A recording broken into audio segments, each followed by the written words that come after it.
Hey everybody, welcome. Beautiful day, probably one of the last nice fall days we have here for 24. And I've been seeing that the vintage bow stuff's starting to get a little hotter and a lot more attention, and I want to bring out some of my collection. So here's a Hoyt Alpha.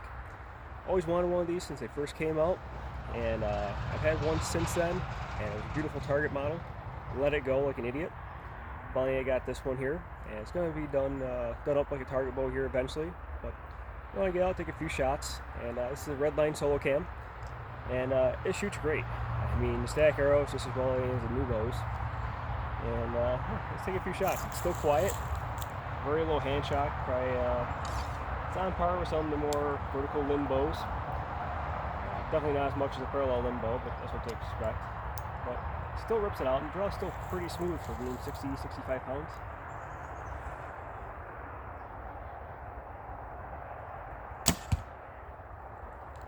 I'm only shooting about 18 yards right now, but like I said, you can hear it's quiet. It still rips them out. And I just got a quick cheap whisker biscuit on there just to shoot some arrows. Sight that I came with my son's G5. I can't complain. I'm playing with this Hot Shot release. If you haven't looked at these yet, take a look. They're probably one of the underdogs out there. You don't see a lot from them for advertisement, but they're great. They feel good in the hand. They're crisp. They're adjustable.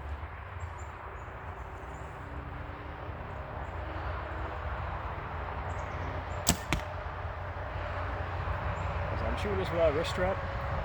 It's not jumping on my hand. There's no crazy torque to it.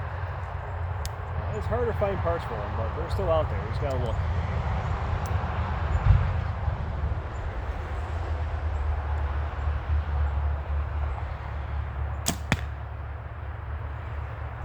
Tell you what, man, it's still a fun bow to shoot. Don't look over some of these old bows. There's some really nice ones out there.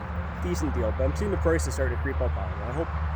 I hope they maintain a little lower prices. Makes it easier for us to go through and get some of them.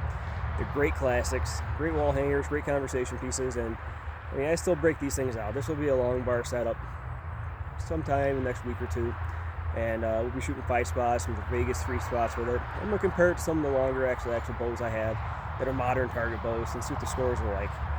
A lot more tuning to do to get the draw length anchor right where I want it. We're going to upgrade the peep sight, and we'll play around with this some more. So let me know what you guys think. Let me know what you have out there for your own vintage bows. And check out my other videos. I got a new special bow I'm going to pop up here in just a minute. So have a look at that.